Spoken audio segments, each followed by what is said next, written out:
Olá, corredores e corredoras, sejam muito bem-vindos a mais um episódio do podcast Quilômetro 41, o podcast do corredor amador.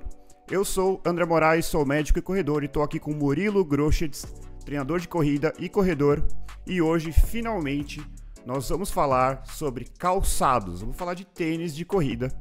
Algo que a gente demorou, né, Murilo? A gente demorou para falar, porque a gente quer sair justamente desse campo opinativo. Quando fosse para falar de calçado, a gente queria falar com alguém que tivesse gabarito, alguém que conseguisse falar, trazendo ciência, trazendo conhecimento, informação realmente relevante. Então, temos a nossa convidada, Ana Paula Azevedo, que tem mestrado, doutorado e pós-doutorado em biomecânica pela EFE, Escola de Educação Física e Esporte da USP, e é atualmente docente na Faculdade de Educação Física da Universidade Federal do Mato Grosso e coordenadora do projeto Correndo com Ciência. Ana Paula, seja muito bem-vinda ao podcast Quilômetro 41. Obrigada, meninos. Olá, André, olá, Murilo. É um prazer estar aqui com vocês, agradeço imensamente o convite. E é sempre muito bom falar de algo que eu estudo bastante, que é o calçado. Então vamos fazer um bate-papo gostoso sobre isso e tentar ajudar os corredores. Boa, maravilha. Fala André, fala Ana, ouvintes, prazer estar aqui novamente com vocês. Como o André muito bem falou, um tema que a gente já vem querendo gravar um episódio sobre há um certo tempo, né? Mas a gente quer sair do achismo, trazer informações baseadas em ciência. Eu acho que falar sobre calçados envolve muitos mitos, muitas opiniões não fundamentadas, né? Então trazer a Ana ali para conversar com a gente sobre esse tema com embasamento científico é algo muito importante, né? Então, Ana, eu queria saber, primeiramente, como que você chegou ali na educação física, como que você chegou na biomecânica, como que surgiu esse interesse, né? Eu lembro, eu também me formei na IFE-USP, né? Fiz também meu mestrado lá, e eu me lembro de você no laboratório de biomecânica. Não me lembro ao certo se eu fui voluntário de uma pesquisa sua, provavelmente pelo ano ali de doutorado, ou se eu participei de alguma aula de biomecânica, fui voluntário e corri na esteira, foi alguma coisa assim, e me lembro também de você jogando vôlei com a Natália, minha esposa, né? Então, queria saber como que você chegou lá, como que surgiu todo esse interesse aí pela biomecânica e também, consequentemente, ali pelos qualçados de corrida. Bom, vamos lá. Na educação física eu cheguei porque eu sempre gostei muito de esporte, sempre fui muito ativa, e sempre gostei de cuidar das pessoas. Então, eu acho que a educação física é uma excelente ferramenta para cuidar da saúde das pessoas. E aí, lá na educação física, eu conheci a biomecânica, eu sempre fiquei num limbo entre educação física e engenharia, eu sempre gostei muito da área de exatas. E aí, quando eu entrei na educação física, que eu vi que tinha uma área que poderia unir as duas coisas, eu fiquei encantada. Então, eu ingressei no laboratório de biomecânica muito cedo, se eu não me engano, acho que foi no segundo ano de faculdade, através do PET, né, do programa de ensino tutorial, e aí lá eu comecei a fazer as minhas pesquisas, ajudar nas pesquisas, projetos de extensão, palestras, tudo através da biomecânica. Então, me apaixonei pela área assim logo cedo. E aí a corrida entrou na minha vida, porque eu sempre fui atleta, então eu sempre corri como forma de condicionamento físico, e aí isso continuou ao longo da minha vida. E lá no nosso laboratório da USP, a corrida sempre foi muito forte, né? Uma das principais linhas de investigação que a gente tinha lá no laboratório, temos até hoje, é corrida e estudo de calçados. Então as coisas foram se unindo naturalmente. Então eu acabei estudando corrida e calçado no meu mestrado, no meu doutorado, no meu pós-doc. Sim, você foi voluntário em uma das minhas pesquisas e sou muito grata até hoje. E desde então a gente estuda isso, eu ainda tenho contato com eles, a gente ainda mantém alguma parceria, e aqui com um pouco menos de recurso, mas ainda continuo trabalhando nessa linha de corrida, calçado, etc. Muito bom. Demais. Então, assim, Ana, acho que a ideia aqui é justamente tentar desmistificar e trazer informação, né, com base científica, e responder algumas perguntas aqui que a gente sabe que assim, o que a gente sempre fala aqui, né? O nosso desafio é sempre trazer o embasamento científico e falar sobre as mais diferentes vertentes na corrida. E aí, quando a gente vai falar de calçado, a gente sabe que além da desinformação que já está sempre presente, a gente ainda tem pressões externas de marcas e de modelos e tudo mais, que torna tudo um pouco mais delicado. A gente sabe que às vezes a pressão de marketing quer prometer algo que às vezes na ciência não corrobora, enfim. Então, assim, eu queria começar entendendo assim, qual é o papel de um calçado no sentido de, eventualmente, por exemplo, promover amortecimento. A gente tem embasamento científico no sentido de que, esse calçado amortece, portanto, previne lesão. O que a ciência pode dizer sobre isso? Assim, a gente tem um corpo de evidência grande que mostra que essa é, de fato, uma das funções do calçado. Então, o calçado ele foi construído para dar um certo conforto para o usuário, mas também para amortecer impacto. Então, sim, todas as atividades que a gente faz de locomoção, caminhada, corrida, elas envolvem o recebimento constante de um certo nível de impacto. E aí o calçado ele tem, de fato, essa função, e essa função é evidenciada no corpo científico, e é muito simples de testar isso. É só eu pegar alguém que não tem o hábito de correr ou de caminhar descalço e colocá-la nessa condição e medir o impacto dela correndo com o calçado e correndo descalço. Muito provavelmente essa pessoa vai ter o impacto aumentado quando ela está descalço. Então, de fato, o calçado ele tem esse papel.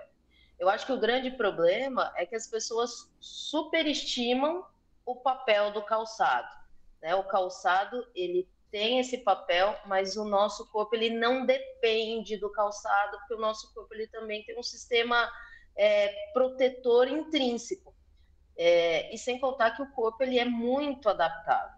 Então, se a gente não tivesse o calçado, se ninguém tivesse inventado o calçado, nós sobreviveríamos numa boa.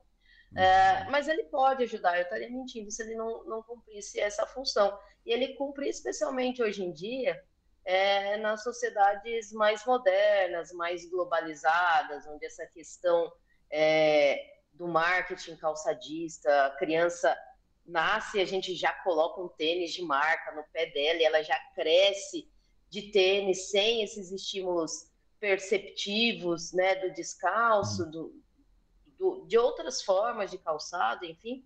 Essas pessoas, elas ficam acostumadas ao calçado. Então, se eu tirar o calçado delas, elas de fato vão diminuir, assim, vão prejudicar o seu controle de impacto. Agora, pensando em lesão, eu diria que o calçado ele é um elemento que pode ajudar nessa prevenção de lesão, mas ele não é o protagonista.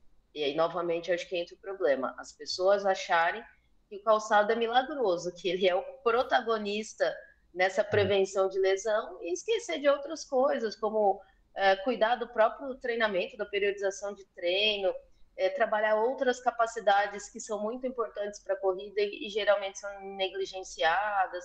Então, acho que o problema está mais aí.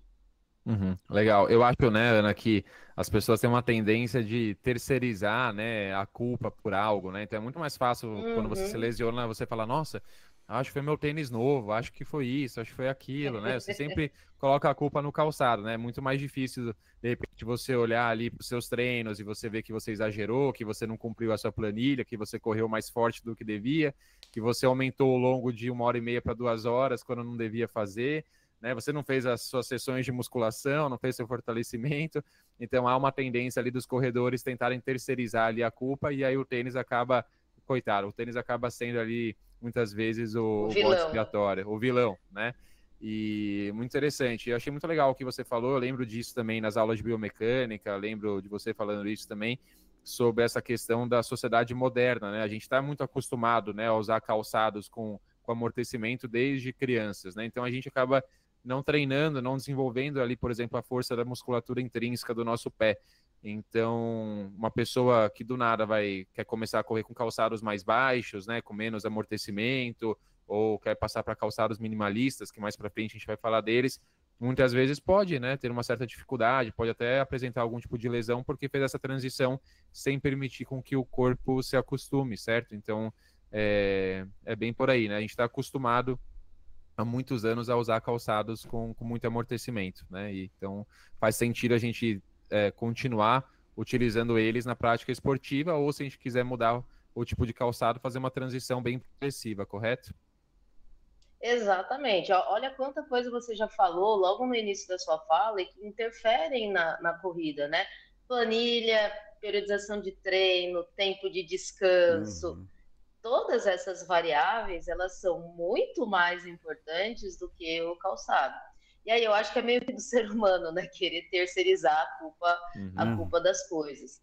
E aí muitas vezes eles não entendem que o fator calçado é um fator que interfere e que ele tem que ser, de certa forma, periodizado, dosado. Como você falou, eu vou mudar o tipo de calçado que eu vou passar a utilizar, eu não posso fazer isso abruptamente do dia para a noite e manter Uhum. as variáveis de intensidade e volume. Eu preciso de uma transição progressiva, uma transição pensada, elaborada. E aí é isso, né? Deu qualquer erro, qualquer problema, sobra para o coitado do calçado. É isso. Exato. Uma coisa que eu até já falei em outro episódio, não lembro qual foi, que é o exemplo de uma pessoa que não está, por exemplo, acostumado a correr descalço na praia, né? E aí, Uhum. vamos supor, mora em São Paulo, mudou e agora está morando no litoral. E aí a pessoa corria 5 vezes por semana no asfalto, ela passa a correr subitamente 5 vezes por semana na areia descalço. A chance dessa pessoa se lesionar é enorme, né? E aí você fala assim, então É areia enorme. é ruim? Correr na areia é ruim? Não necessariamente. A questão é que você precisa se adaptar, né? Você tá mudando para uma superfície que você vai ter ali, que você pisa e ela muda e você tem que desenvolver toda uma musculatura intrínseca.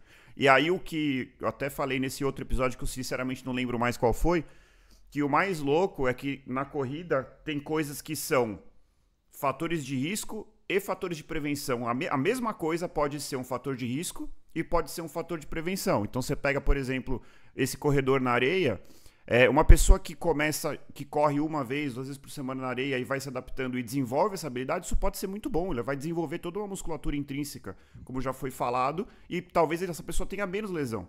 Por outro lado, a mesma areia pode fazer mal e pode causar uma lesão numa pessoa que não está adaptada. Eu acho que o calçado talvez seja mais ou menos nessa linha. Depois, quando a gente for falar de Uhum. calçado minimalista, isso é uma coisa que já tem evidência, né? Tem toda uma discussão se é melhor, se é pior, que eu acho que nem é a discussão mais interessante, né? Mas a gente sabe que qualquer tipo de adaptação tem que ser algo gradual, né? Uhum. Eu vou contar aqui Sim. uma curiosidade. Eu acho que o André já sabe, eu já contei isso acho que no nosso primeiro episódio, mas eu acho que a Ana não sabe dessa história. Eu acho que eu fui voluntário da Ana por volta de 2012 ou 13, né? E em 2010, 2011, eu já corria, né? Comecei a correr em 2007. E nessa época a gente teve um boom ali, né? Dos calçados minimalistas, né? Talvez um pouquinho antes, fora do país, mas aqui no país, acho que por volta de 2010 a gente teve um boom. E eu comecei a usar calçados minimalistas, fiz uma transição um tanto quanto progressiva, lenta ali, mas na época eu já estava bem acostumado a modalidades descalças, porque eu treinava taekwondo, né? Então, desde os meus 8 anos de idade, eu treinava taekwondo, então eu estava bem acostumado a fazer tudo descalço, então eu não tive grandes problemas, né? Então eu lembro que eu corria com tênis da New Balance, que era o New Balance Zero, assim, ele era bem fininho, e uma época eu corria também de Five Fingers, né? Aquela coisa horrível lá, eu corria com ele, adorava. E, e aí eu lembro que, bem o que o André falou, né? Eu lembro, minha família tem uma casa no litoral aqui em São Paulo, e eu lembro que eu ia pra praia, corria descalço e tava tudo certo, né? Depois de muitos anos, parei de treinar taekwondo, comecei a correr com calçados com mais amortecimento, e eu lembro que algumas vezes eu fui pra praia, tentei correr descalço, putz, primeiro que meu pé ficou cheio de bolha, segundo que eu fiquei uma baita dor na panturrilha, então, assim, o nosso corpo, ele acostuma e desacostuma com os estímulos que a gente fornece para ele, né? Não é porque a gente corria descalço uma época ou usava calçados minimalistas que isso vai perdurar para o resto da vida, né? A gente se adapta com as coisas e também destreina também, né? E aí uma outra curiosidade aqui sobre o calçado minimalista, eu lembro que nessa época que eu corria com Five Fingers, em 2011 eu servia ao exército, né? Eu corria e eu participava de um grupo de corrida no CPOR, né? O Centro de Preparação de Oficiais da Reserva aqui em São Paulo. E eu lembro que quando eu comecei a usar o Five Fingers, em 2011, eu lembro que eu tinha um capitão lá no quartel que era responsável pelo grupo de corrida do quartel. Então, além do treinamento físico diário, a gente tinha 2 ou 3 vezes na semana sessões de treinamento de corrida com supervisão desse capitão. E aí ele me via com aquele Five Fingers, ele falava que aquilo era horrível, que aquilo ia me machucar e mandava eu tirar aquele calçado. Ele me proibiu de usar aquele calçado. E ele, sem formação nenhuma em educação física, sem conhecimento nenhum, embasado em nada, me proibiu de correr com aquele calçado, e aí eu tinha que usar um outro calçado lá que o quartel fornecia, que era muito ruim. E aí foi muito engraçado, porque eu lembro que a gente recebeu uma visita de um pelotão da West Point, um pelotão dos Estados Unidos, da Academia Militar dos Estados Unidos, veio passar, acho que 1 ou 2 semanas aqui, a ficar com a gente ali no quartel aqui em São Paulo. E aí um dia eles foram correr com a gente. E os 25 soldados estavam todos de Five Fingers. E aí foi muito engraçado, porque, tipo, do dia pra noite eu fui desproibido de usar meu Five Fingers e eu pude voltar a usar meu Five Fingers feliz da vida, assim. Isso aí é... Então foi muito engraçado essa história. Muito bom. Muito bom. Uma coisa, aproveitando toda essa discussão do Five Fingers, uma coisa que eu acho interessante, assim, quando a gente fala de biomecânica, Ana, que, pô, o nosso corpo é extremamente complexo, né? Você pegar ali o livrinho de anatomia, esses dias eu peguei o meu aqui pra ver a musculatura intrínseca do pé, é uma loucura, né? E assim, isso a gente tá falando do pé, mas a quantidade de grupos musculares, né? E uma coisa que me provoca, assim, eu fico pensando, é justamente essa interface entre toda essa complexidade biológica, biomecânica, com um pedaço de borracha, espuma, né? E qual que é a capacidade, qual que é o impacto que um calçado é capaz de ter sobre a biomecânica humana? Assim, eu sei que é uma pergunta bem ampla, mas só pra gente tentar entender um pouquinho mais, assim, essa interação, essa interface entre o homem e a máquina, vamos dizer assim, né? Que não é bem uma máquina, mas é algo que a gente criou, né? Algo externo. Eu acho que a primeira coisa que todo mundo precisa entender é que a resposta que a gente vai ter, o resultado que a gente vai ter, é justamente dependente dessa interação. Características do corredor, do indivíduo e características do calçado. E aí já surge o primeiro desafio, né? Não ter um calçado que seja ideal para todo mundo ao mesmo tempo. Uhum. E aí a questão da prescrição do calçado é muito difícil, né? Cada um tem um nível de experiência prévia, motora, tem suas características anatômicas específicas, e aí o calçado é isso, é um monte de espuma, de borracha, padrão. Então a combinação dessas coisas é que vai resultar na resposta do uso do calçado, e que vai ser individual, particular para cada um. Então isso por si só já é uma informação importante que todo mundo tem que entender. Uhum. E aí dentro da literatura a gente observa que o calçado ele pode interferir de diferentes formas de acordo com as suas características. Uhum. E o corpo ele pode se adaptar em relação a isso também. Então hoje a gente sabe que dependendo do tipo de construção, por exemplo, dureza do solado, do calçado, né, da entressola, eu posso favorecer o controle de impacto e perder um pouquinho na estabilidade de tornozelo, ou posso fazer o contrário. Então isso é possível. A gente sabe que dependendo das características do calçado, então se a gente sai, por exemplo, de um calçado mais tradicional ou mais maximalista e vamos para um calçado minimalista, o uso em longo prazo provavelmente vai levar o corredor a alterar parâmetros da sua corrida, como, por exemplo, o tipo de aterrissagem. Então, a gente consegue passar de uma aterrissagem no retropé, que a gente chama de rear foot strike, para uma aterrissagem mais na ponta do pé, que é o forefoot strike, com o uso do calçado. A gente pode mudar, por exemplo, o quanto a gente flexiona os joelhos para amortecer carga ou não, de acordo com o tipo de calçado. Então, essas alterações a gente consegue proporcionar através do calçado.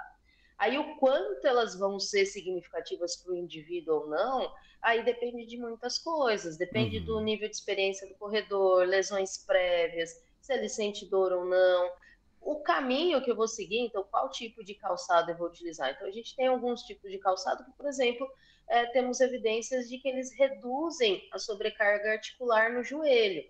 Então pessoas com dor patelofemoral talvez se beneficiariam mais desse tipo de calçado.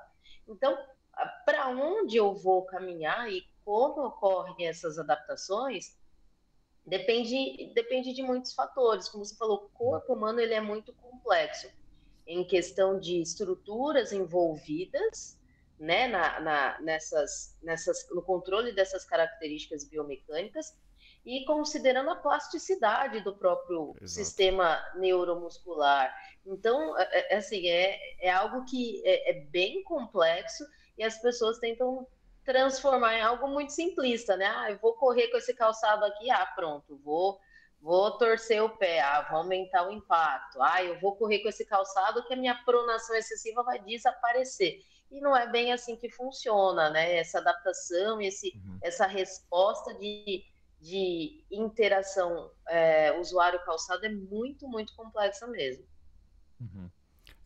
Isso, aproveitando que você citou, essa questão da pronação, supinação, pisada neutra, o que eu ouço falar, eu confesso que eu nunca parei para ler isso cientificamente falando, é que isso, na verdade, talvez não tenha tanta relevância na hora de você escolher um calçado, né? Que é uma coisa que antes você falava, não, esse modelo aqui é para supinado, esse é para neutro. Até antigamente eu lembro que você ia na loja, tinha um jeito de você pisar no negocinho lá e você saía taxado. Só pisada é supinada, então você tem que comprar tal tênis. Como que a ciência está em relação a esse ponto? Que eu acho que é uma dúvida aí bastante relevante. E muitas vezes você nem corria na loja, né? Ficava só de pé, né? Ou seja, Exato. validação zero ali do que você está fazendo, né? E realmente, antigamente se Exatamente. falava muito. Você ia na loja, era a primeira pergunta: qual o tipo de pisada, né? E acho que é importante, antes da Ana responder, desculpa, para os nossos ouvintes entenderem que pronar e supinar não são movimentos errados, certo, Ana? São movimentos naturais do nosso corpo. Quando a gente pisa no chão, a pronossupinação é uma estratégia até de dissipação de impacto, né? Exato. Então não é algo ruim, né? Excelente, Murilo, exatamente.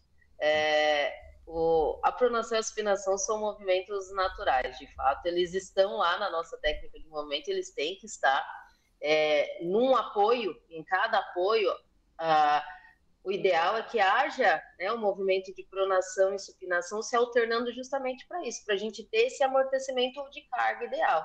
O que geralmente é mais preocupante é quando essa pronação, essa supinação, eles ocorrem de maneira excessiva. E isso a gente tem também estudos mostrando qual que é a faixa ideal. E essa faixa ideal é bastante grande, assim, a gente tem um range, uma faixa de segurança bastante grande. Então, de fato, hoje, essa não é uma preocupação tão grande como era anteriormente. E como vocês bem falaram, há um tempo atrás era uma sucessão de erros, né, para escrever calçado dentro das lojas, né? Esse teste estático que de fato não reflete muitas vezes em nada aquilo que acontece de maneira dinâmica quando a gente corre de fato.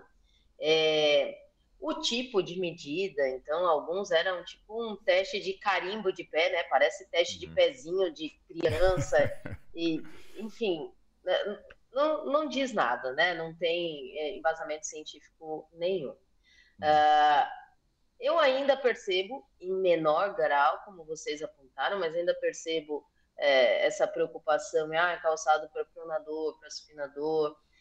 E aí a gente tem, eu acho que um problema muito grande, né? Primeiro, não, na verdade dois. Primeiro, identificar de fato se o corredor é pronador ou supinador, né? A gente não tem lugares para se fazer isso. Então, aqui com os nossos corredores do projeto Correndo Consciência, a gente faz um teste e aí de filmagem, usando software para analisar ângulos, os pontos reflexivos. Então, a gente tenta fazer um teste mais elaborado, mas não é todo lugar que você tem isso. E, novamente, considerando que eu falei há pouco, a resposta depende da interação usuário-calçado. Muitas vezes, o calçado é um calçado para pronador, então a borda interna do calçado ela é mais alta, para evitar você pisar para dentro. Mas foram feitos testes mecânicos nesse calçado para ver o quanto ele aguenta, o quanto que ele vai demorar para se acomodar e ir baixando também e você voltar a pisar para dentro. Então, o material, a característica de construção do calçado interfere nisso e muitas vezes a gente não sabe. Então, hoje, o que a gente tem é não se preocupar tanto com isso e se preocupar com aquilo que é mais eficiente e aquilo que a gente pode fazer e controlar, que é fortalecer. Então, hoje a gente tem um corpo de evidências que mostra que, para quem tem essa preocupação de pronação e supinação, é muito mais interessante você se preocupar em fortalecer os músculos, as estruturas ali ao redor da região do tornozelo, que são eles que vão ajudar a controlar os movimentos de pronação e supinação e evitar qualquer exagero, do que eu me preocupar com o calçado, do que eu terceirizar novamente a função. Então, hoje a ideia, né, a gente caminha dentro da literatura e com uma certa consistência nesse caminho. O calçado, ele pode interferir de alguma forma na pronação e supinação? Novamente, pode.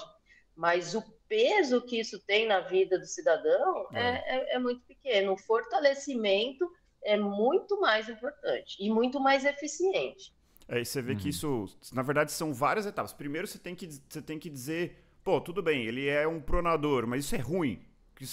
Existe maior incidência de lesão em quem tem uma pisada pronada ou supinada? Por que eu vou me preocupar com isso? Então, essa é a primeira pergunta que teria que ser respondida. Depois você fala assim, não, tudo bem.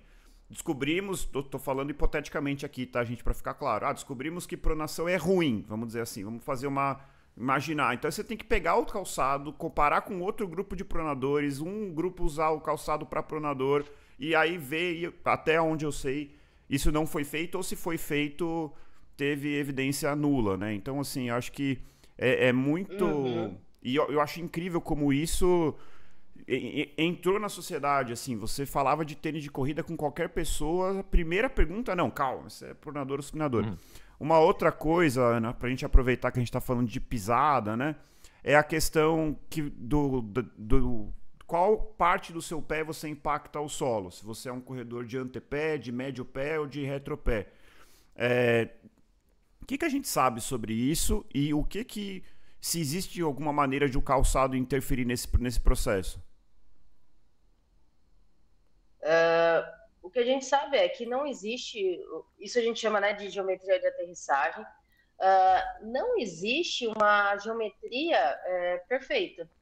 A gente tem basicamente 3 tipos de aterrissagem, então, como você falou, no retropé, né, no calcâneo, com o médio pé, que seria com o pé mais chapado, e com a ponta do pé, então, fazendo o contato inicial aqui no antepé. A gente sabe que essas 3 formas de aterrissar, elas têm pontos positivos e pontos negativos. Geralmente, a gente chega nessa geometria de aterrissagem naturalmente, de acordo com as nossas vivências anteriores. O calçado é algo que auxilia, sim, mas cada um chega nessa forma de aterrissagem naturalmente, de acordo com as nossas experiências. Eu acho que as principais diferenças, e são as que chamam mais atenção, e aí que novamente leva muitas vezes o corredor a tomar decisões erradas com base em informações que ele pega aleatoriamente em alguns lugares, em relação ao controle de impacto. A gente tem evidências consistentes na literatura que quando nós aterrissamos no retropé, e essa é a geometria de aterrissagem predominante na população, especialmente na população acostumada ao uso do calçado, a tendência é que as forças internas, as forças articulares, elas sejam maiores na articulação do joelho e menores no tornozelo. Já quando a gente faz a aterrissagem mais na região do antepé, a gente gera uma alteração nessas forças. Então, a gente reduz a sobrecarga interna, essas forças articulares na articulação do joelho. Em contrapartida, nós aumentamos na região do tornozelo. Então, veja bem, ambas têm pontos positivos e pontos negativos. Quando eu uso uma, quando eu uso outra. Como eu disse, a do retropé é a mais tradicional porque o uso do calçado direcionou a gente evolutivamente a adotar essa estratégia. Se a gente vai em outras populações de corredores, então corredores que tenham por hábito correr descalço, ou corredores que já estão adaptados ao calçado minimalista, por exemplo, eu vou perceber que eles já tendem a ter essa aterrissagem na ponta do pé. Então, esse já é um indício de que o calçado ele pode te direcionar para um ou para outro. Usar a ponta do pé para aterrissar é algo que é adaptável, a gente pode chegar nessa geometria com treinamento, usando algumas estratégias, mas ela de fato requer uma transição. Por que a gente não adota essa estratégia naturalmente, especialmente com o calçado? Porque é uma técnica que sobrecarrega bastante o tornozelo e requer muito da nossa musculatura posterior da perna. Então, o tríceps sural é uma musculatura extremamente exigida. Extremamente exigida. Tanto que essa é uma técnica da ponta do pé que a gente utiliza quando a gente quer correr com velocidade. Então, se eu pegar a população e fizer um teste, basicamente 100% da população vai correr usando essa estratégia se eu pedir para a gente correr os 100 metros, dar um tiro, etc. Mas quando eu vou para a corrida mais longa, manter esse padrão de trabalho do tríceps sural é muito mais difícil, então requer um tempo de adaptação. Então, o calçado ele vai te permitir migrar para um ou para outro, com o treinamento e com algumas intervenções, inclusive usando o calçado, eu posso migrar para um ou para outro. O que a gente precisa saber vale a pena, por que eu estou migrando de geometria de aterrissagem, dependendo das características do corredor, vale a pena. Então, são coisas a serem pensadas, mas isso são coisas que a gente tem bem estabelecidas em relação ao calçado e geometria de aterrissagem. Legal. Deixa eu só fazer um comentário, né? É bem comum, né? Quando a gente pega uma pessoa que pisa com calcanhar, né? E usa um calçado com mais amortecimento, se a gente pedir para ela correr descalça, mesmo que seja por pouco tempo, normalmente ela já muda a geometria de aterrissagem dela, né? Ela já começa a pisar mais com o médio pé ou com a ponta do pé, né? Essa transição ela é meio que inconsciente, né? E aí eu tenho uma pergunta para Ana. Faz sentido a gente falar que quando a pessoa pisa com retropé, existe um momento ali de frenagem, por ação e reação ali, forças, existe um momento de frenagem de movimento, e isso não seria tão coerente com performance esportiva, performance na corrida, tornaria a pessoa menos rápida, digamos assim? Faz sentido isso ou não? Eu não querendo passar por cima, mas eu acho que tem que... Aí eu acho que as pessoas fazem uma pequena confusão, que é como que seu pé ataca o chão e a diferença entre aonde ele ataca em relação ao seu eixo corporal. Então, assim, se você entra com calcanhar, só que você entra lá na frente, é difícil de explicar isso num formato de podcast, né? Mas vamos supor, você tem o eixo do seu tronco. Se você ataca lá na frente, eu acho que causa frenagem. Agora, se você atacar com o calcanhar, mas justamente alinhado com o seu tronco, talvez não cause tanta frenagem. Agora, vamos ver se é isso mesmo. Tanto que essa é uma variável. Em muitos artigos vocês vão vê-la sendo chamada de overstride. Exatamente. A distância entre o ponto de apoio, né, do contato inicial, e o meu centro de massa. Perfeito. Então, quando esse ponto de apoio ele está mais próximo da projeção do meu centro de massa, ou seja, do meu eixo, como o André falou, o impacto é menor. E aí, consequentemente, eu preciso desacelerar menos, e isso favorece a minha projeção.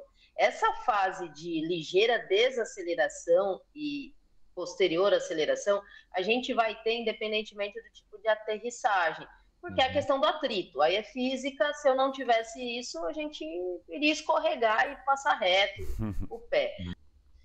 Bom, a forma como a gente ataca o solo, então essa posição que a gente coloca o pé em relação ao nosso eixo, ela é muito importante, ela faz diferença. Essa desaceleração a gente vai ter sempre, é uma questão de atrito, é física, não tem jeito, mas de fato, a distância, então, essa variável que a gente chama de overstride, ela é determinante para o quanto a gente tem que acelerar ou desacelerar e o quanto a gente perde nessa projeção. Então, e o calçado, muitas vezes, ele pode interferir nisso. Não é necessariamente o fator mais importante, como eu venho reforçando, mas quando a gente vai para os extremos, então um calçado mais estruturado, um calçado mais minimalista, essas questões mudam. E como foi falado anteriormente, a tendência é que quando a gente faz a aterrissagem na ponta dos pés, fique um pouco mais fácil desse contato ficar mais próximo do eixo. Sim. Então, essa é uma das razões pelas quais essa aterrissagem, ela é uma aterrissagem que tende a diminuir o impacto. Tem vários fatores, né? Então, ser um contato que facilite o acúmulo e restituição de energia elástica, então isso me ajuda no amortecimento e na propulsão, me ajuda a trazer o contato para mais próximo do eixo, então eu reduzo braço de alavanca resistente, então eu diminuo o impacto. Então, há um conjunto de fatores que realmente fazem com que esse tipo de aterrissagem facilite o controle de impacto. E aí eu reforço, o problema é manter esse tipo de aterrissagem por um período mais longo, sem adaptação, sem treinamento, sem uma transição progressiva a ela, é muito difícil. Uma coisa que, enquanto você falava, né, eu estava lembrando assim, sobre essa interface do calçado, né, e como que ele pode, às vezes, nos induzir a correr de uma determinada forma. Acho que você não sabe, mas eu treinei atletismo na faculdade, corria 400 e 1.500 metros. E para quem não sabe, a sapatilha, né, que a gente usa para usar na pista de borracha, ela é uma sapatilha que ela tem cravo só na frente. A parte de trás não tem nada, não tem amortecimento, o calcanhar é até meio para cima, assim. E aí, de tanto correr 400 e 1.500, você sempre na ponta do pé, assim, você nem imagina encostar o calcânio no chão. Naturalmente, eu não sei, eu queria ver um vídeo meu correndo antes de treinar atletismo para saber se eu já era um corredor mais de antepé. Porque não sei se foi o atletismo, se foi a sapatilha que me induziu a correr assim, porque para mim é assim, se eu tô rodando até uns 5 por pace, eu vou de médio pé. Baixou de 5, naturalmente, sem pensar, se eu desligar o cérebro, quando eu vejo, eu tô correndo de antepé. Isso é muito natural. Só que eu não sei o quanto que eu sempre fui assim, ou o quanto que a sapatilha me induziu a correr dessa forma quando eu tô correndo em paces mais rápidos, né? Então, assim, é uma coisa que eu não tenho como controlar. Aí você vê, nem eu consigo dizer o que é natural para mim, o que é intrínseco, o que é interface com o calçado, e aí você vê a complexidade disso, né? Mas, assim, só pra gente, às vezes, dar uma dica um pouco mais prática para quem tá ouvindo, né? Que eu tenho a opinião, eu queria muito saber a opinião do Murilo e da Ana, mas assim, é uma opinião minha, tá? E não sei, acho que eu não vejo evidência para que a grande maioria das pessoas se preocupem com o tipo de pisada, assim. Acho que para a grande maioria das pessoas, na minha cabeça, e justamente eu quero ouvir a opinião de vocês, isso não deve ser uma preocupação prioritária. Eu corro de antepé, eu corro de médio pé, eu corro de retropé. Acho que é algo que pode até pode mudar dentro de uma evolução natural na corrida, mas acho que a grande maioria das pessoas não precisa se preocupar com isso. Não sei se vocês concordam. Eu vou dar minha opinião aqui também, depois a Ana vai responder mais embasada, com certeza. Mas a minha opinião é que eu concordo, eu acho que a pessoa não precisa se preocupar demasiadamente com isso, principalmente se ela não tem ali o overstride, né? Ela não não aterrissa no chão à frente do seu centro de massa, não é algo que me preocupa. Então isso é muito individual, no meu ponto de vista, e é algo também que pode mudar de tempos em tempos naturalmente, né? Dependendo do calçado que a pessoa usa, dependendo da velocidade que a pessoa está correndo. Então, com o tempo, provavelmente é uma pessoa que vai desenvolver mais capacidade física, vai naturalmente começar a correr mais rápido, de repente num treino, uma rodagem vai correr num pace de 6,30, numa prova vai correr no pace de 5, e talvez inconscientemente a forma de aterrissar no chão acabe mudando um pouco. Então é algo que muito inconscientemente a pessoa vai mudar. E principalmente se ela não tem nenhum tipo de lesão, não tem nenhum sintoma de dor, etc., não vejo por que a gente mexer nisso, que acho que tentar fazer com que a pessoa mude seu jeito de pisar, que ela está muitas vezes acostumada há anos, pode ser algo ruim, pode desencadear algum tipo de desconforto, de lesão e etc. Então, esse é meu ponto de vista. Não sei se está 100% correto. Agora passa a bola para a Ana. Eu acho que não tem um ponto de vista 100% correto. Eu concordo com vocês, meninos. Eu acho que a preocupação com a geometria de aterrissagem ela não deve ser demasiada. Eu acho que é importante, se possível, cada um saber, pensando mais na questão do fortalecimento, não pensando na questão da mudança. Legal, Por quê? legal. Porque, como eu falei para vocês, se eu sei que a minha aterrissagem é mais retropé, a articulação sobrecarregada, mais sobrecarregada é uma, os músculos que eu vou ter que fortalecer com maior ênfase são outros. Se eu tenho outro tipo de pisada, que é na região anterior, é uma outra articulação que vai ser mais sobrecarregada, é um outro conjunto de músculos. Então, eu acho que é mais importante a gente saber da geometria de aterrissagem a partir desse ponto de vista do que ficar pensando, vou mudar, não vou mudar. Eu acho que a questão de mudar são casos muito extremos. Então, por exemplo, a gente tem estudos da professora Isabel Sacco, lá da fisioterapia da USP, usando calçado baixo, né, a sapatilha moleca, em idosas que têm dor patelofemoral, porque isso muda a aterrissagem delas e diminui sobrecarga no joelho. Aí, beleza, mas assim, é uma condição clínica muito específica. No geral, eu acho que os corredores eles não têm que se preocupar com isso, por além de direcionar o seu treinamento de fortalecimento. E vocês foram perfeitos, meninos, porque uma das coisas que interfere nessa geometria de aterrissagem, por além do calçado, é o nível de experiência. Então, a gente tem estudos mostrando que conforme os corredores eles vão se tornando mais experientes, mais rodagem, vão melhorando o nível técnico, a geometria de aterrissagem deles, predominante, vai migrando naturalmente para o médio pé, para o antepé. Então, assim, óbvio, dependendo do contexto, o pace que eu vou utilizar, se é uma corrida mais rápida ou não, a geometria vai mudar, mas pensando na geometria de aterrissagem predominante, a experiência do indivíduo vai direcionando ele a uma aterrissagem natural, assim. Então, eu também não acho que essa preocupação deva ser grande, que eu tenha que ficar me preocupando, eu vou mudar. E isso é um ponto importante, né? Porque o que eu já vi de posts no Instagram, a corrida correta é aterrissar na ponta do pé.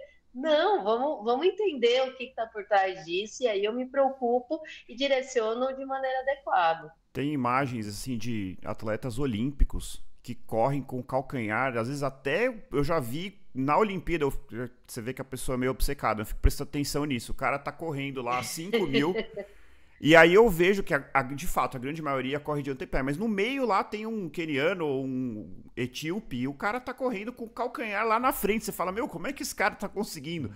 Provavelmente a biomecânica dele é diferente, você vai dizer que é errado, o cara tá na Olimpíada, né? Você vai ter a prepotência de falar, não, você está errado, o jeito certo é daquele jeito. Não existe isso, né? E às vezes, né, André? Ele já se ajustou. Exato, tá acostumado. E às vezes com uma pronação que parece que o tornozelo vai quebrar no meio. Não, né? Nossa. Fala, meu Deus, vai quebrar isso. Exatamente. Alguém precisa ensinar esse cara a correr, né? E o cara correndo a pace de 2,30. É bem isso. Exato. Eu tenho... E aí você vai mudar, vai piorar, né? Você corre o risco de piorar. Aquilo tá tão automatizado, ele já tá tão ajustado àquela técnica que ele tem, que muitas vezes se você for tentar corrigir, entre aspas, é capaz de você piorar o desempenho dele do que ajudar. Legal. Com certeza. A gente eu queria só falar um último ponto nesse bloco, que é uma coisa que inclusive não estava na pauta, eu coloquei hoje de manhã, então é uma coisinha surpresa aqui, mas que é uma coisa que eu sempre tive uma certa dualidade em relação a esse tema, que é a rotação de tênis. E por quê? Porque eu sempre enxerguei a rotação de tênis como uma estratégia da indústria para você ter 3, 4 tipos de tênis. Então, você tem o tênis para... Rotação você quer dizer rodízio? Rodízio. É que eu usei o shoe rotation que eles usam. Eu acabei fazendo uma tradução inadequada. Mas é o rodízio de tênis, de modelos, né? Então, a mesma pessoa ter 3, 4 modelos que ela vai variando conforme o treino. Então, hoje eu vou fazer uma rodagem leve. Aí coloca lá um um mais confortável. Hoje eu vou fazer um treino intervalado, aí coloca lá um super trainer. Aí, não, hoje eu vou competir, então eu vou usar um super shoe. Só que eu fui procurar e eu comecei a achar algumas evidências e uma outra coisa que eu acho que é muito interessante, que a gente já falou isso outras vezes no podcast, a maioria das lesões de corrida são lesões por overuse, então excesso de uso, então um movimento repetitivo que você vai fazendo até que você se lesiona. E se você for pensar, né, tentando defender agora o rodízio de tênis, querendo ou não, né, os diferentes calçados vão estimular e interagir com o nosso corpo de maneiras distintas. Então, tem algum racional teórico em você utilizar tênis diferentes, porque você vai estar dando, dentro de uma coisa repetitiva, você está dando estímulos levemente diferentes. Mas eu não sei, eu não tenho uma opinião formada ainda, eu confesso que eu estou numa fase que eu estou testando o rodízio, estou achando interessante, mas eu não sei, o que a gente tem de evidência, qual que é a visão sobre isso? Só complementando a pergunta do André, eu também tenho essa dúvida. Até pouco tempo eu só fazia rodízio de tênis para não dar chulé no tênis, então para deixar o tênis dar uma respirada, passar um tênis pé ali, deixar tomando um ar. Hoje em dia tênis também é muito moda, então tem gente que faz rodízio só para ficar bonito na foto, né, para combinar com o resto da roupa. Mas faz sentido, eu também comecei a ler algumas coisas nessa linha, né, que talvez esses estímulos levemente diferentes fossem de alguma forma favoráveis, né, para o indivíduo. Então também tem essa questão aí. Bom, vamos lá. O rodízio de tênis, de fato, ele começou e eu acho que ele continua sendo estimulado muito mais por razões mercadológicas do que qualquer outro motivo. Mas dentro do que a gente tem na literatura, o único fundamento seria exatamente esse. Quando eu faço um rodízio de calçados, e aí, obviamente, se eu tiver calçados com características diferentes, né? Porque se eu tiver uma coleção do mesmo calçado, não vai resolver. O único fundamento é dar estímulos diferentes. Então, o nosso sistema protetor intrínseco, ele trabalha, ele é treinado a partir desse input sensorial. Então, quando eu dou entrada de diferentes formas de estímulos, ele vai se adaptando, ele vai sendo treinado e eu amplio o meu leque de opções para estar pronta para qualquer outra situação. Essa é a única, acho que a única razão que a gente de fato tem dentro da ciência para fundamentar o rodízio. Caso contrário, realmente, como o Murilo falou, é só para aparecer bonito na foto, mostrar que eu tenho diferentes tênis legais, porque o calçado esportivo, quanto mais você usar, melhor ele cumpre a função dele. Então, a função que ele tem, as principais funções que ele tem, além do amortecimento, é dar esse conforto e distribuir a carga, distribuir bem essa carga na planta do pé.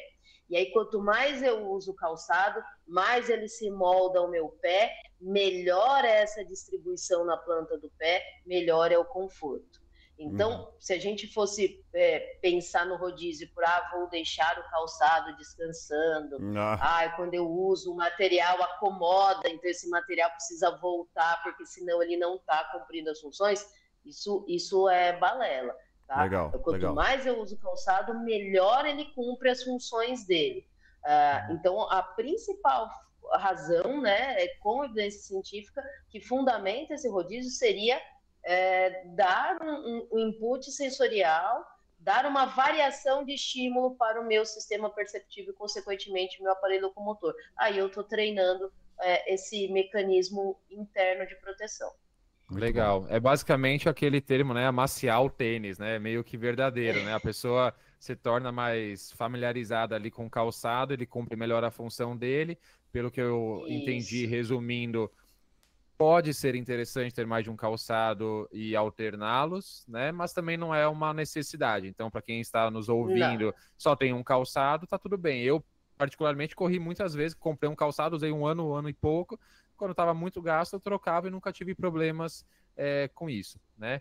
E deixa eu puxar um gancho aqui, que eu acho que talvez quem esteja nos ouvindo, talvez agora esteja num ponto que esteja um pouco confuso no seguinte sentido, né? Como que eu escolho um calçado de corrida, né? Como que eu compro um calçado de corrida? Seja o meu primeiro, ou eu quero trocar o meu calçado.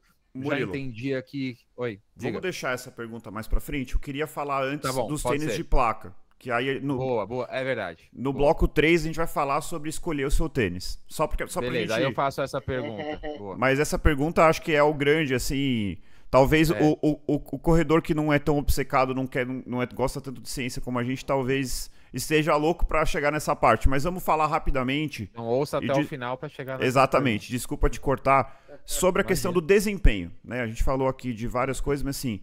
A gente sabe que hoje a gente viu uma guerra aí entre os fabricantes de tênis para ver qual que é o tênis que vai ganhar. Eu tenho visto até, ganhou o Vaporfly, ganhou o Alphafly. Não ganhou nada. Quem ganhou foi o corredor X ou Y, mas eu acho muito engraçado que eu vejo até assim, quem ganhou a maratona de Boston? Foi o Adidas. Não, mas enfim. Como que o calçado pode afetar a performance? Olha, os calçados em geral, eles podem afetar a performance, especialmente a partir da massa deles. Então, quanto mais leves os calçados são, melhor é para o corredor. Em teoria, ele vai fazer menos esforço para carregar aquele calçado a cada pisada. O que se vende por aí é que o calçado teria também a possibilidade de melhorar a performance acumulando e restituindo energia. Neste caso, a gente tem alguns problemas e que são justamente as principais falhas em relação ao tênis de placa de carbono, que a gente não tem dados consistentes sobre a eficiência deles, embora, como o André tenha falado, haja uma competição assim absurda entre os calçados, né? Uhum. Como se os calçados de placa de carbono corressem sozinhos e o atleta fosse o coadjuvante, né? Para que a gente tenha essa ajuda do calçado acumulando e restituindo energia, assim, potencializando a propulsão, a gente depende de física, características físicas. Eu só consigo acumular e restituir energia se essas duas ações ocorrem no mesmo lugar. Então, o músculo do nosso corpo faz isso constantemente ao longo da corrida, porque eu acumulo nas mesmas fibras e restituo ali. Para o calçado fazer isso, uma condição física básica eu tenho que acumular na mesma região que eu amorteço. Então, para isso, uma condição básica o atleta ele tem basicamente sempre que ter pisada no antepé, porque é aqui que eu amorteço e é aqui que eu propulsiono. O que acontece? Se eu tenho uma pisada baseada no retropé, eu amorteço aqui, acumulo energia aqui no meu tênis. Como é que essa energia acumulada aqui vai migrar para cá, que é onde eu uso para fazer a propulsão? Então, já começa que esta parte de interferência do calçado na performance, ela tem uma limitação física da área de exatas mesmo. E aí, um segundo ponto que muita gente aposta no calçado quando eu tenho essa aterrissagem, eu acumulo energia e restituo no tênis no mesmo lugar, eu tenho uma diferença muito grande de quantidade, assim. O quanto isso é significativo. Eu estou querendo comparar um calçado que tem uma massa de gramas com o poder de um quadríceps, que pode acumular e restituir muita energia. Então, assim, o que nós temos hoje de consistente que o calçado ele possa interferir, de fato, na performance diretamente, seria em relação à sua massa, né? Ou seja, ao peso do calçado. Quanto mais leve o calçado, quanto melhor ele dissipa, por exemplo, o suor, porque o suor é algo que vai deixar o calçado mais pesado. Então, essas características, de fato, interferem na performance. E aí, novamente, é uma interferência relativa, porque isso vai ter peso em atletas de alto rendimento, que centésimos, milésimos de segundo vai fazer diferença. Agora vai eu, Ana, corredora recreacional, achar que isso vai ter um impacto super significativo na minha performance. Não vai.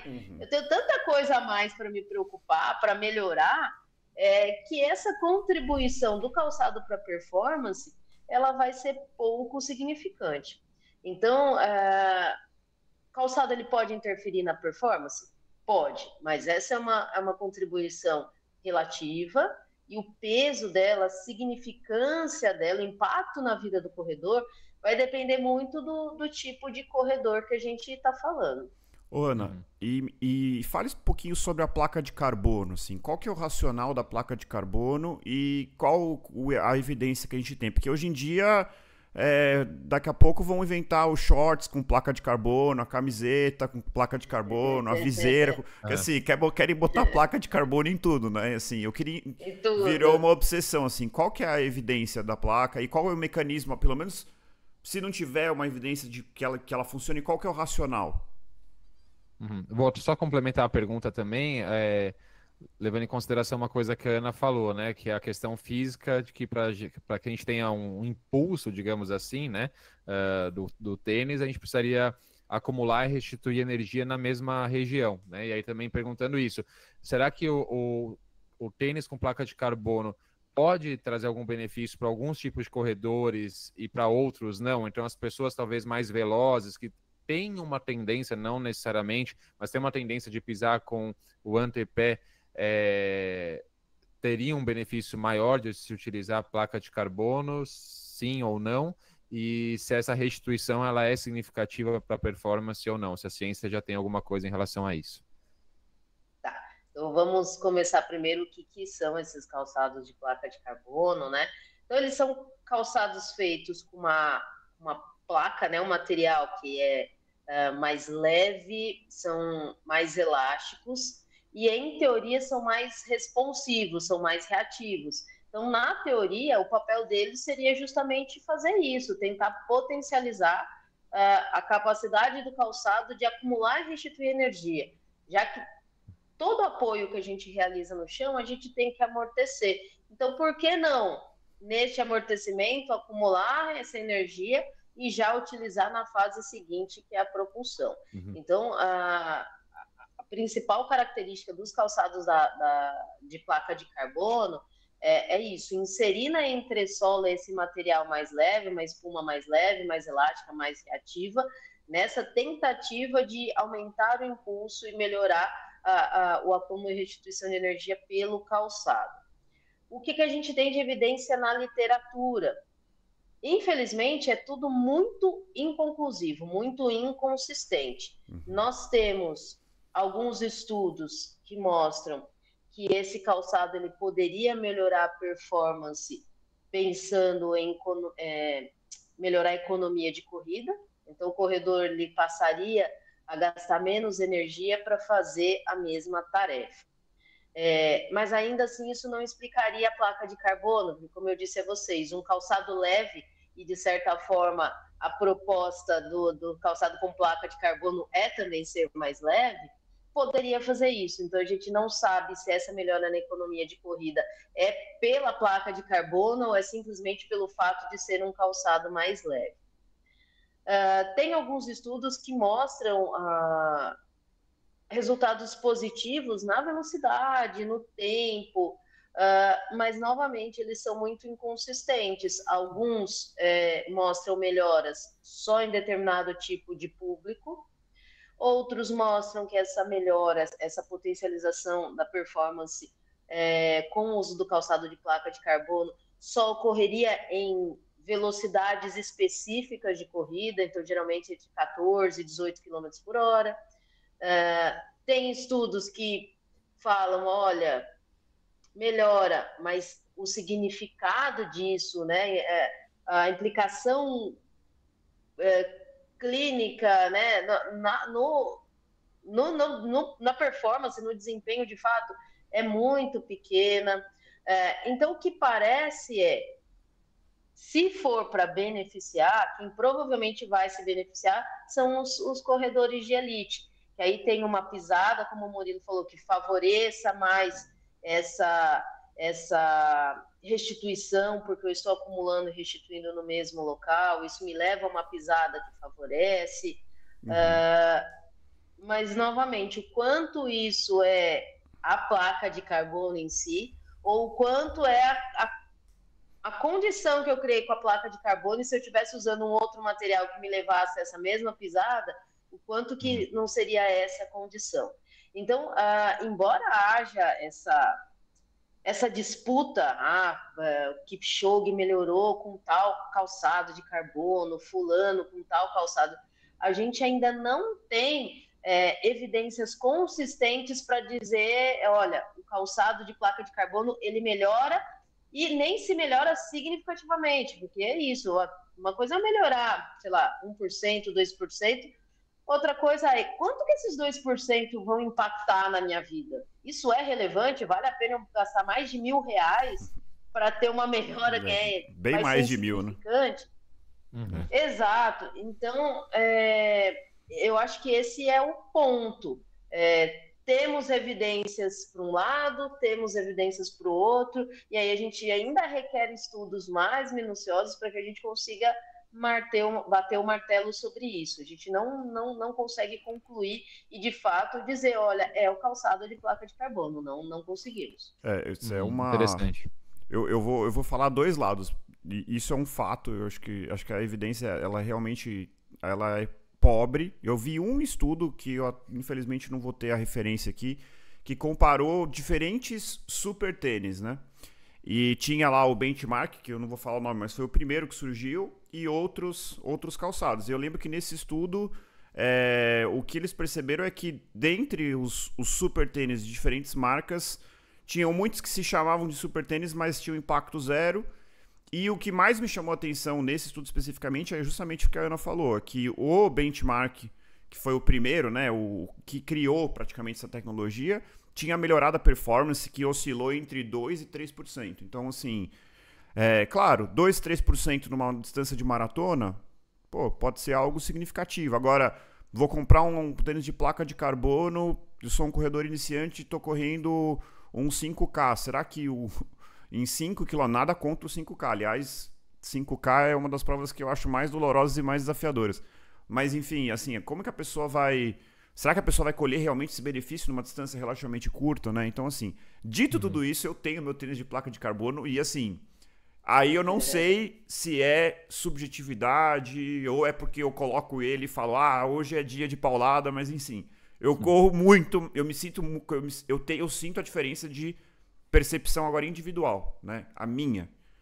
Eu, quando eu vou correr com meu tênis de placa, principalmente na pista, que eu tenho treinado na pista, a minha sensação de corrida, eu tô sempre me segurando para não extrapolar no treino. É muito engraçado. Eu não sei se isso é algo meu, subjetivo, ou se não.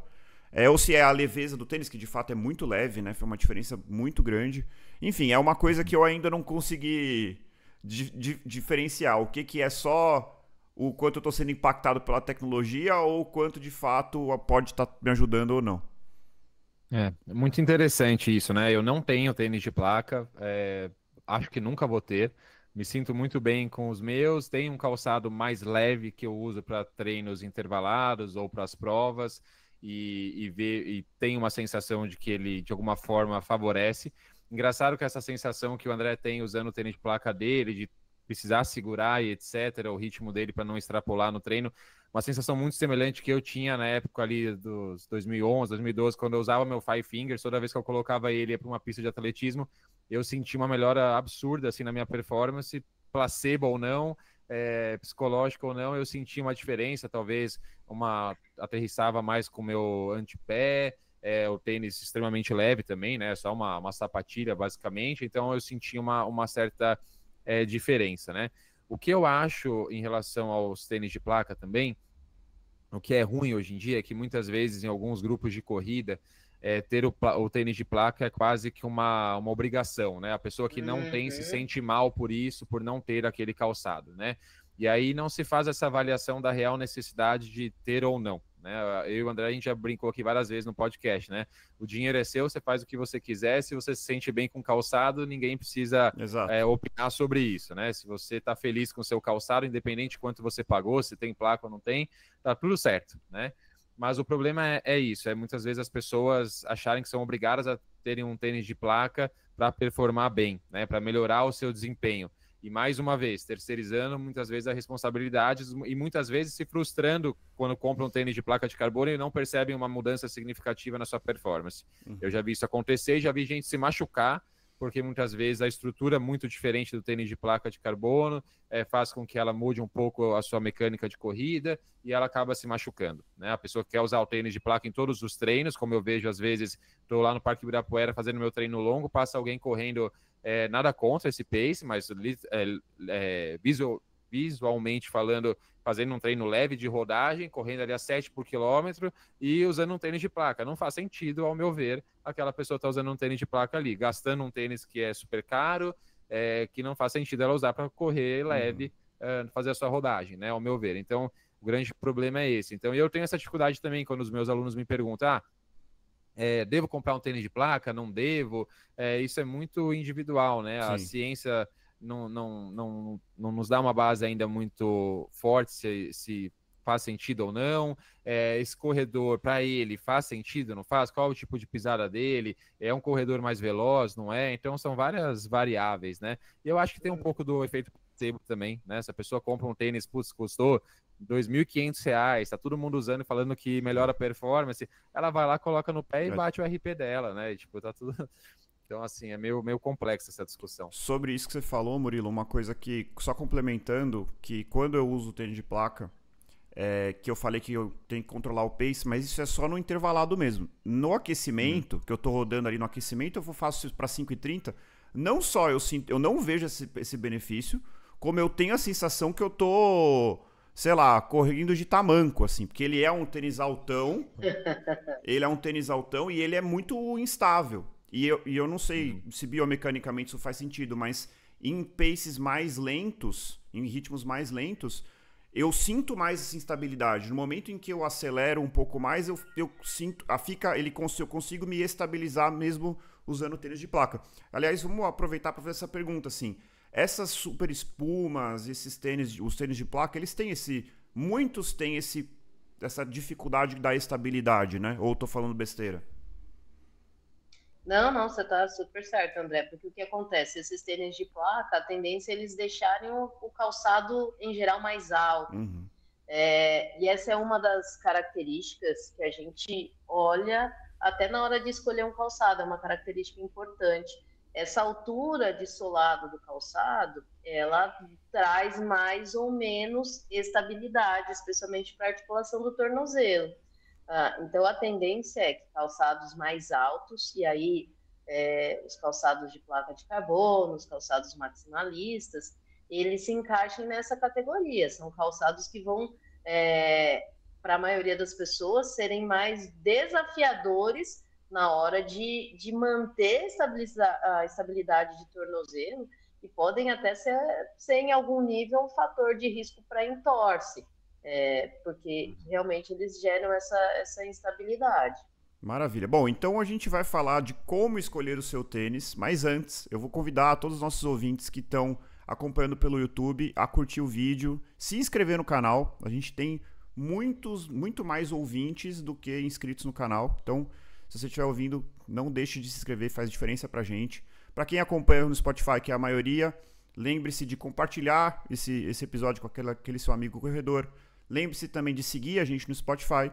E não esqueçam também de seguir o nosso perfil no Instagram, onde a gente tem conteúdos semanais que vão além desse podcast.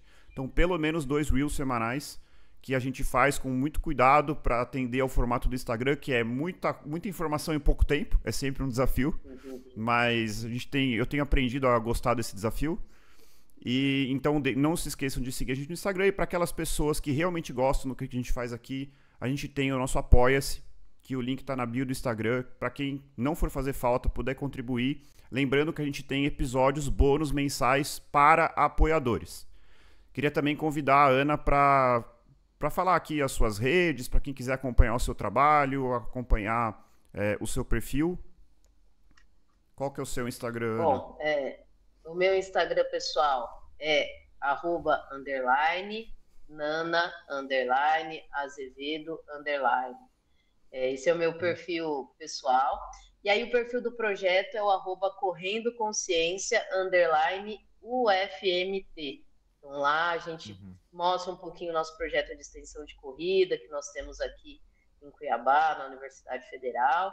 E aí a gente também produz conteúdos de divulgação científica voltados para exercício em geral, mas especialmente com foco em corrida. Maravilha. Muito bom. Muito obrigado. Então, vou puxar o gancho aqui, André, para a pergunta. Sim. Então, bom, quem está nos ouvindo já entendeu que não existe um calçado ideal, certo? Vocês podem complementar isso se eu esquecer de algum ponto. Não existe um calçado ideal, é algo muito individual. Essa questão de pronar e supinar é um movimento natural do nosso corpo e que comprar um calçado esportivo baseado no seu tipo de pisada, se você é um pronador, tem pisada neutra ou um supinador, também não faz muito sentido. A gente já entendeu que tênis de placa de carbono não tem ali uma base científica que reforça a utilização deles ou não, então é uma área ainda um pouco complicada e que merece mais atenção da ciência ainda. E não tem um bom custo-benefício, né? Exato, exatamente. A gente já entendeu também que a gente terceiriza muito ali a nossa performance, a responsabilidade pela nossa performance para os tênis de corrida. Isso também não é correto, né? Então, a gente fazer uma progressão correta do treino, a periodização, como a Ana bem falou, o fortalecimento, a musculação tem um papel muito, mas muito mais importante nesse sentido. Então, escolher um calçado esportivo, né? Como escolher o seu primeiro calçado de corrida, ou como, meu tênis de corrida tá velho, eu preciso comprar um novo, né? E aí eu já coloco aqui uma dificuldade minha como treinador, né? Quando um atleta me procura e pede dicas de tênis, né? É sempre um desafio, né? Porque a gente tem tantos calçados no mercado com características tão diferentes e como eu sei, né, que é algo muito individual, a primeira pergunta que eu faço, né, então a Ana vai nos dar algumas dicas aí, eu também queria saber se o que eu faço faz sentido ou não, porque a primeira pergunta é, você já tem um tênis de corrida? Ah, já tenho. Qual que é? Ah, é tal. Você gosta desse tênis? Gosto, nunca tive problema nenhum, não sinto nenhum tipo de desconforto. Beleza, então vamos ver as características desse tênis. Então eu vou lá, dou uma pesquisada, vejo o peso desse tênis, quanto ele tem de drop, né? Aquela diferença de altura entre a parte da frente e a parte de trás. É um tênis com drop, sei lá, 8. Então tá, a pessoa usa um tênis com 300 gramas, com drop 8, e tá super feliz com ele. E ele tem uma espuma média ali, não tão dura, não tão macia. Eu costumo tentar encontrar opções semelhantes a essa para aquela pessoa. Ou compra o mesmo e segue nele o resto da sua vida, ou algo semelhante, porque é muito habituado àquele tênis. Então não faz sentido, né? Principalmente se não é uma pessoa, por exemplo, que quer melhorar sua velocidade, a pessoa reduzir muito o peso do calçado, ou buscar um drop mais baixo para buscar uma corrida talvez mais minimalista, com uma pisada mais em médio pé, antepé. Então eu vou nesse sentido. Agora, se a pessoa me falar, não, putz, eu sinto dores, sinto desconforto no meu tornozelo, por exemplo, né? Como a Ana falou que pode acontecer dependendo do tipo de pisada da pessoa. Então aí eu tento características que possam mudar um pouco, mas sempre explicando para aquele meu aluno ou aquela minha aluna que talvez aquilo por si só não resolva o problema daquele desconforto, né? A gente talvez precise analisar outras características, como biomecânica da corrida, se está fortalecendo ou se não está, e etc, né? Então eu queria saber se faz sentido isso, e também o que a Ana tem de dica ali para os nossos ouvintes que querem comprar um tênis de corrida, seja o seu primeiro, seja um novo, o que a gente pode analisar e quais são os pontos que podem ser analisados na hora da escolha. Bom, eu acho que você já foi cirúrgico, Murilo, na questão de considerar as experiências prévias. Então, acho que é a primeira coisa, se o indivíduo ele já correu, já corre, ou já teve alguma experiência anterior, guardar essas informações. Puxa, qual foi o modelo que eu me dei melhor? Qual que é a marca? Geralmente a gente tem uma preferência por marca, não só por identificação, sei lá, da ideia da marca, mas assim, das experiências que eu tive. Então, para quem já correu, já teve experiências anteriores, considerar isso é muito importante. Então, gostei desse modelo, gostei dessa marca, não tive problema, não me deu dor, foi confortável. Em time que está ganhando, a gente procura não mexer. Então, realmente, buscar calçados que sejam semelhantes, com essas mesmas características, já ajuda muito, é um ponto muito positivo. Não tive experiência, vou começar a correr agora. Primeira coisa é buscar calçados, como eu falei há pouco, que não sejam muito altos, para que o indivíduo ele tenha um pouco mais de estabilidade na hora de correr. Então, a gente tem estudos na literatura que mostram que a gente tem uma faixa ali de altura de solado que é ótima, né? Uma altura ótima para termos a melhor estabilidade possível em tarefas de locomoção. Calçados muito, muito, muito baixos, ou calçados, principalmente calçados muito altos, eles tendem a aumentar essa instabilidade e aumentar a suscetibilidade a entorses. Então, já buscar dar uma olhadinha ali na altura de solado, uma altura intermediária. Diga. Uhum. Ana, desculpa, quando você fala em altura, a gente está falando de drop ou a gente está falando de altura total? A altura como um todo, total, não o drop, Tá, a altura total mesmo. beleza. Uma outra coisa que é muito importante, geralmente o indivíduo ele vai até a loja, experimenta. Eu acho que para quem nunca usou um calçado, eu acho que isso é ideal, né? Hoje em dia a gente tem a facilidade de comprar pela internet, então quem já tem experiência prévia, eu já sei que esse modelo é bacana, funciona, ok, eu consigo comprar pela internet, mas quem nunca comprou, o ideal é ir até a loja. E aí, na loja, a nossa percepção para impacto, a nossa percepção aguda para impacto, ela é muito ruim. Então, achar que eu vou calçar o tênis, dar aquela voltinha na loja, isso vai ser legal, vou conseguir identificar o quanto ele amortece de impacto? Não vou conseguir. Mas nessa experimentação tem algo muito importante e que a gente percebe muito bem, que o nosso sistema perceptivo é muito bom, que é em relação ao conforto. Então, perceber a estrutura de calce, se ele se encaixa bem no pé, se a palmilha é uma palmilha que abraça a minha planta do pé, se não tem nenhuma costura interna que me incomode. Então, essa voltinha na loja me permite perceber bem a questão de conforto. E por que isso é importante? Porque se eu tiver um calçado desconfortável, ao longo dos treinos, ao longo das corridas, isso vai me incomodar. E aí, automaticamente, sem consciência, o corredor ele começa a ir mudando a sua técnica de movimento para se ajustar e tentar diminuir esse desconforto. E em longo prazo, ele pode passar a se ajustar, a se adaptar numa técnica que não é favorável a ele. Então, pensar nisso, pensar no conforto, já é meio caminho andado. Se eu consigo selecionar um calçado que é confortável para mim, eu vou ter grandes chances de ter sucesso. Uhum. E aí, no restante, infelizmente, especialmente pensando em amortecimento de impacto, a falta de experiência, não ter tido experiência prévia, é um fator bastante limitante, porque aí a minha escolha passa, pensando na questão do amortecimento, ser um pouco mais de tentativa e erro. Porque eu não tenho experiência para definir de fato qual que é o meu melhor calçado. Então, eu diria que se eu conseguir escolher um calçado que tenha uma altura total, né, de solado, ali, mediana, intermediária, e um calçado que seja bastante confortável para mim, eu já tenho aí mais que meio caminho andado para acertar nesse calçado. E aí o restante, infelizmente, vai ser com a experiência mesmo, com esse ajuste do calçado, com essa interação do calçado e percebendo se um calçado mais leve, mais pesado, se ajusta melhor a mim. Né? A questão do peso, tentar também achar um calçado com uma massa intermediária, né? Um peso intermediário,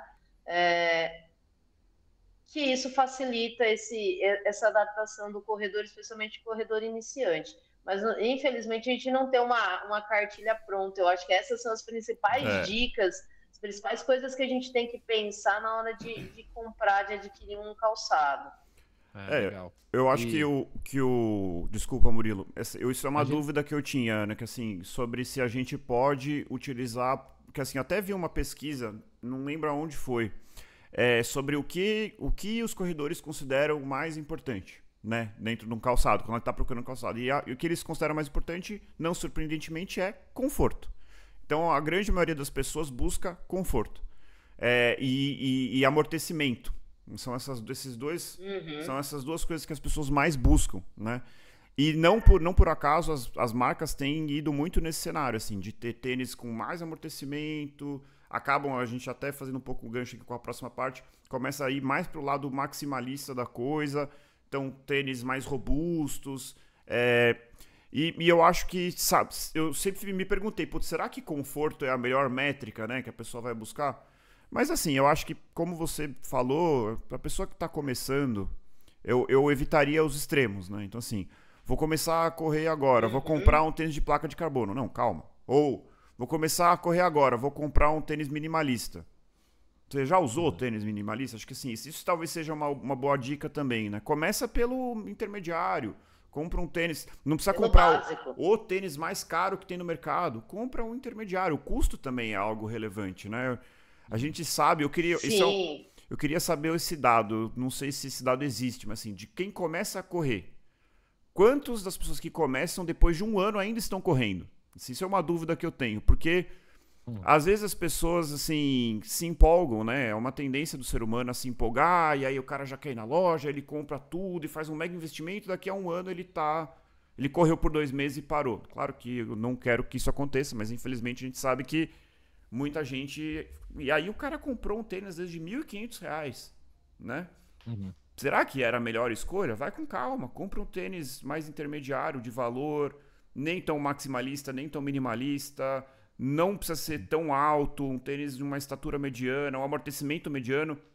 Falando, por exemplo, da minha experiência, eu tenho problemas com tênis que são muito molengos, eu tenho, assim, isso pega meu Aquiles, já tive tendinite do tibial posterior, e esses tênis que o pé fica muito assim...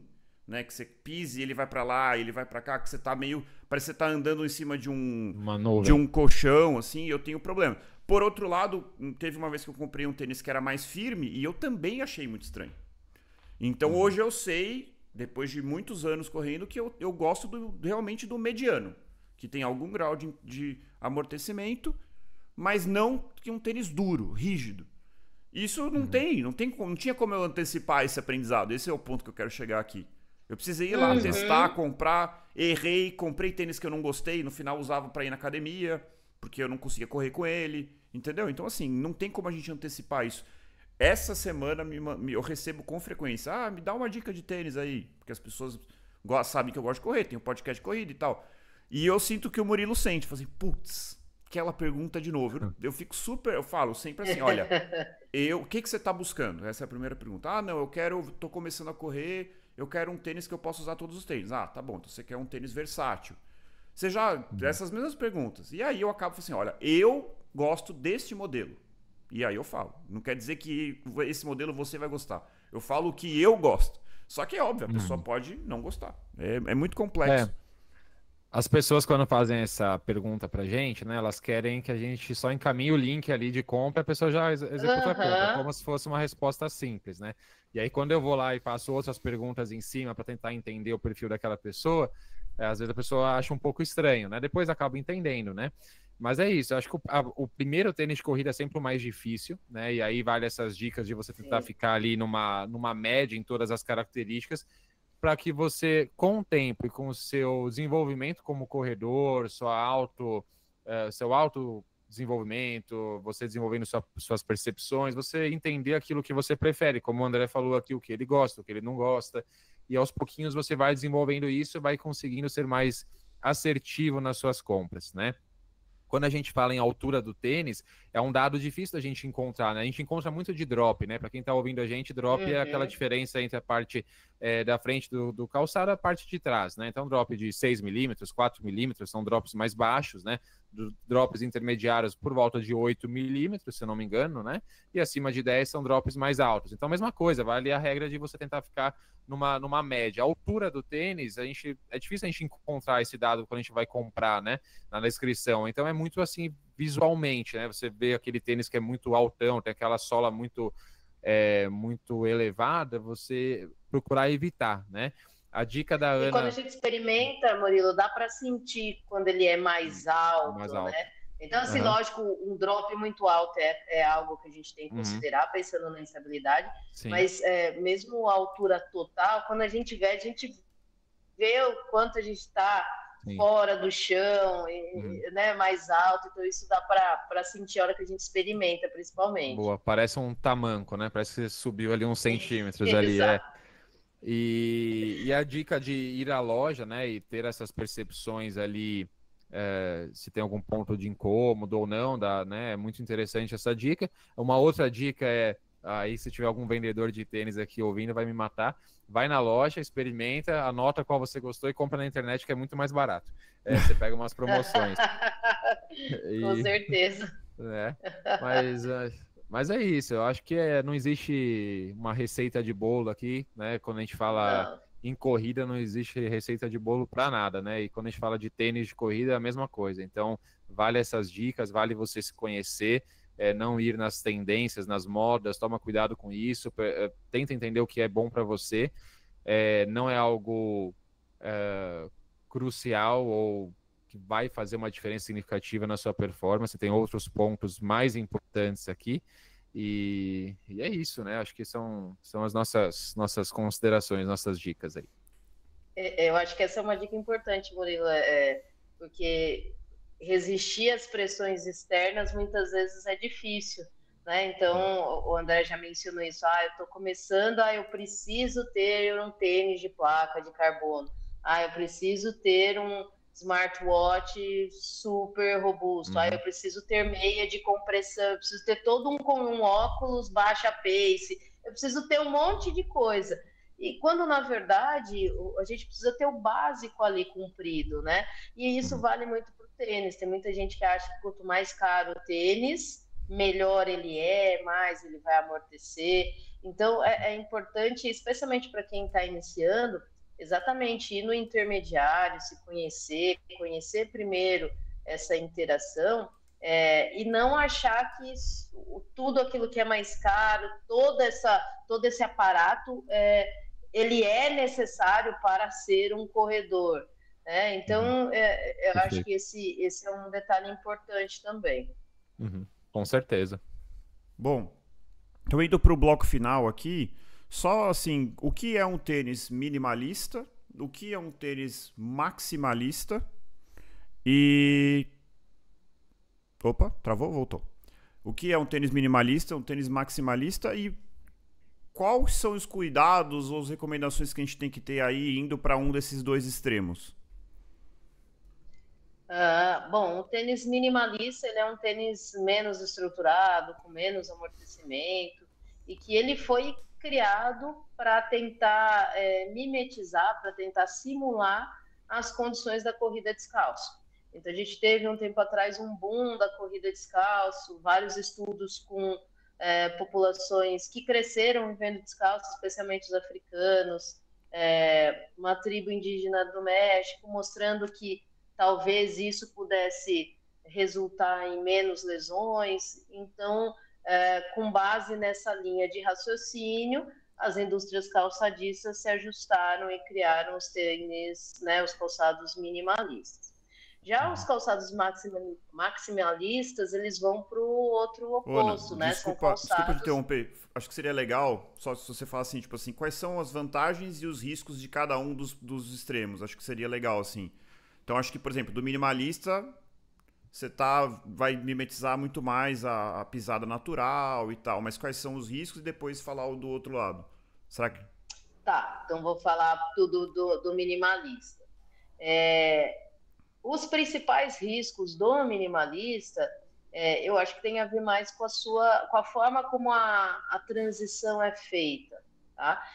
Os calçados minimalistas, por justamente tentar mimetizar essa condição do calçado descalço, eles vão trazer como pontos positivos, por exemplo, o fortalecimento da musculatura intrínseca do pé, eles vão trazer uma alteração na geometria de aterrissagem, então em longo prazo você vai passar a aterrissar mais com o antepé.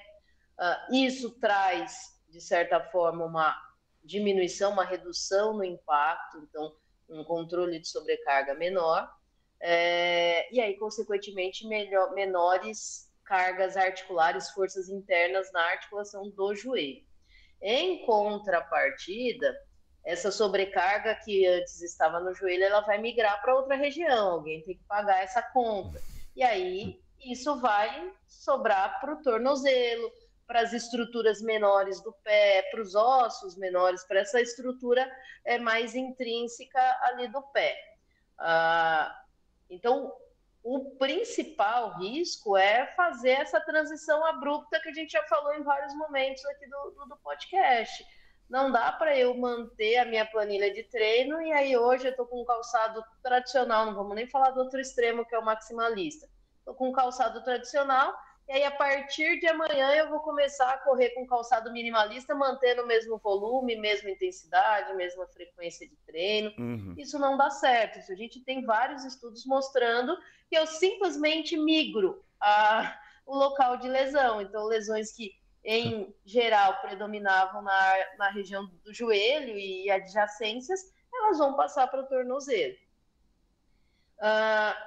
Os maximalistas, a proposta deles é serem calçados mais estruturados, com maior grau de amortecimento, que visem isso, que visem esse controle de impacto. O que a gente tem na literatura é que parece que eles não cumprem essa proposta com eficiência. Então, eu ir para o outro extremo, além de fazer eu tender a manter essa geometria de aterrissagem no retropé, que não é ruim, desde que a gente saiba lidar, desde que a gente saiba o que fortalecer, ela tem os seus, como eu disse, os pontos positivos, os pontos negativos, mas essa proposta de amortecer mais não acontece. Inclusive, tem alguns estudos que mostram que o maximalista ele é pior que o tradicional e até que o minimalista, dependendo da população, dependendo das condições que eu realizo o estudo, o maximalista é até pior no controle de impacto do que os outros tipos de calçado. Então, assim, eu acho que o ponto positivo do maximalista seria dar uma experiência diferente, dar um input sensorial diferente diante daquilo que a gente falou, até do rodízio de estímulos, mas pensando naquilo que ele se propõe em si, ele não teria vantagens que justificassem o seu uso frente até mesmo ao calçado tradicional. Seria um calçado que ele no geral, mais alto, então pode ser que ele gere mais instabilidade, ele não gera controle de impacto adicional, e muitas vezes, pensando em custo-benefício, ele tende a ser mais caro que os outros calçados. Então, assim, tirando a parte de não cumprir o que geralmente ele se propõe, não teria um prejuízo muito grande, mas também não teria um benefício super expressivo para falar, vou usar um calçado minimalista. Pelo menos isso é o que a gente tem um pouco mais consistente na literatura. Perfeito, perfeito. Bom, acho que chegamos ao final. Queria agradecer a participação da Ana, foi muito legal. Acho que a gente pode fazer um outro episódio falando só de biomecânica mesmo, que acho que talvez seja até, assim, pra gente, a gente acha até mais interessante do que falando de tênis mesmo. Mas acho que a gente conseguiu quebrar muito mito, trazer muita informação. E agradeço também o Murilo. Muito obrigado. Vou abrir para as considerações finais do Murilo e depois para a Ana. É isso aí. Acho que a gente trouxe um tema, como a gente falou lá no comecinho, né, que tem muita dúvida sobre, as pessoas têm muitas dúvidas sobre esse tema. É um tema que tem muito achismo, tem muitos mitos, né? Eu espero que a gente tenha conseguido trazer ali ciência, né, para explicar esse tema. Trazer talvez mais tranquilidade para os corredores, né, na hora de escolher o seu tênis de corrida, entender que tênis não é o fator mais importante para performance ou para prevenção de lesões, isso é muito importante também. Tirar um pouquinho essa necessidade de colocar a culpa em cima do tênis, né? A pessoa se machucou, putz, foi o tênis que eu usei. Calma, pode ser, mas há uma grande chance de não ter sido ele. Então, raramente vamos pensar diferente. Raramente exato. Então vamos pensar em outros fatores que você está errando ali que podem ter colaborado para isso, né? Então, espero que todos tenham gostado e agradeço muito o André aí e a Ana, né, que aceitou gravar esse episódio conosco. A gente começou a gravação, para quem está nos ouvindo aí em qualquer hora, 8 horas da manhã aqui, horário de Brasília, a Ana em Cuiabá, 7 horas da manhã, então muito obrigado por isso, Ana, obrigado pela disponibilidade aí de participar desse episódio conosco. Imagina, meninos, eu que agradeço, mais uma vez me sinto lisonjeada, muito contente com esse convite, é um prazer estar aqui com vocês e estou à disposição, sempre que vocês quiserem conversar, bater papo sobre biomecânica, corrida e outras coisas dentro do exercício, vai ser um prazer enorme estar aqui com vocês. Maravilha, pessoal. Muito obrigado. Então, corredores e corredoras, encontrem o seu motivo para continuar correndo e nos encontramos no próximo quilômetro 41. Até lá. Até.